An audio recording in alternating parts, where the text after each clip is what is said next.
नमस्ते राम। एक गांव में एक गरीब किसान रहता था। उसके साथ में उसकी पत्नी और उसकी एक छोटी बेटी थी।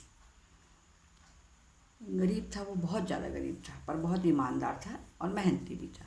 एक बार उसकी फसल नहीं हुई तो उसने ज़मींदार से कर्ज लेना पड़ा उसको। उसने कर्ज लिया, पर अगली फसल भी नहीं हुई तो कर्ज नहीं पटा पाया। तो ज़मींदार के पास गया और उसने कहा, मुझे थोड़ा समय और दे दीजिए। कर्जदार उसको ज़मींदार ने उसको थोड़ा समय दे दिया कि हाँ भाई, ले लो आप, समय और थोड़ा ले, मैं देता हूँ।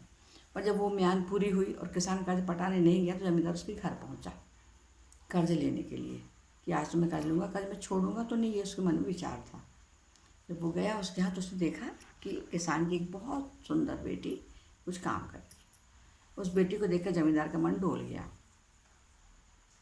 और उसने किसान से बात की और लौट आया। किसान उसके गया जब उसके पास, ज़मींदार पर उसने कहा, देखो मैं तुम्हारा कर्ज पूरा माफ़ कर दूँ, पर तुम अपनी बेटी की शादी मेरे साथ कर दो। ज़मींदार की बात सुनकर किसान को बहुत गुस्सा आया। उसने मना कर दिया कि नहीं, क्योंकि ज़मींदार बड़ा था, अधेड़ उम्र का था और बेटी उसकी बहुत सुंदर और नाजुक थी, छोटी उम्र की थी। ज़मींदार इस बात पे अड़ गया कि भैया फिर कर्जा पटा दो, मेरा शादी करो तो मैं माफ़ कर दूँगा। ये बात पंचायत के, गाँव के पंचायत के पास पहुँची तो पंचायत ने उसको अपने संज्ञान में लिया कि हाँ, इसको देखे क्या करते हैं। पंचायत बैठे, बातचीत हुई। ज़मींदार ने अपनी बात रखी और किसान ने अपनी बात रखी। पंचों ने आपस में सलाह की और ज़मीन में थोड़े से कंकड़ फैला दिए, सफ़ेद और काले। और ज़मींदार से कहा, तुम इस दोनों थैलियों में कंकड़ रख दो, काला और सफ़ेद। यदि लड़की, उसके नियम बताया उन्होंने कि यदि लड़की सफ़ेद कंकड़ उठाती है तो ज़मींदार उसका कर्ज माफ़ करना पड़ेगा, उसकी शादी भी उससे नहीं होगी, बेटियाँ शादी नहीं कर पाएंगी। यदि लड़की काला कंकड़ उठाती है तो कर्ज तो माफ़ हो जाएगा, पर बेटी को शादी करना पड़ेगी ज़मींदार से। और तीसरा, यदि बेटियाँ मना करती है तो किसान को जेल जाना पड़ेगा। ज़मींदार धमकी दे ही रहता कि मैं तुमको जेल भेज दूँगा। किसान बहुत घबराया और उसकी बेटी शांत बैठे ध्यान से देखा। उसने देखा कि ज़मींदार को ध्यान देख रहे थे, क्योंकि हिम्मत नहीं आज देखा।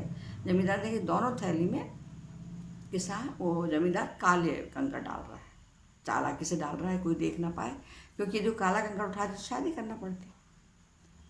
और उसने ज़मींदार ने पंचों को ले जाकर थैली पकड़ा दी, पर बेटी नहीं घबराई। पंचों ने बेटिया को बुलाया और कहा कि बेटा, तुम इसमें से कंकड़ निकाल, दोनों थैली में से कोई एक भी कंकड़ निकालो, क्योंकि एक में काला था, एक में सफ़ेद था। लड़की ने तो देख लिया था कि ज़मींदार ने दोनों में काले डाले हैं, चालाकी चली। उसने क्या कि एक कंकड़ निकाला, थैली से कंकड़ तो निकाला, पर वो नीचे फेंक, ज़मीन में फेंक दिया जहाँ सफ़ेद काले कंकड़ मिले थे।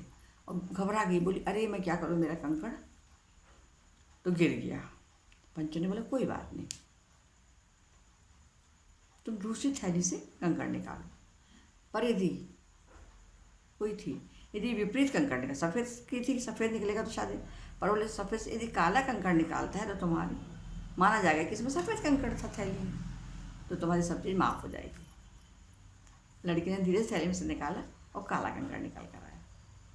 जमींदार से उन्होंने पंचों ने कहा कि ये काला रंग निकला है तो इसका मतलब दूसरी थैली में सफ़ेद ही कंकड़ होगा, तो इसलिए किसान का कर्ज भी माफ़ और शादी भी नहीं करना पड़ेगा।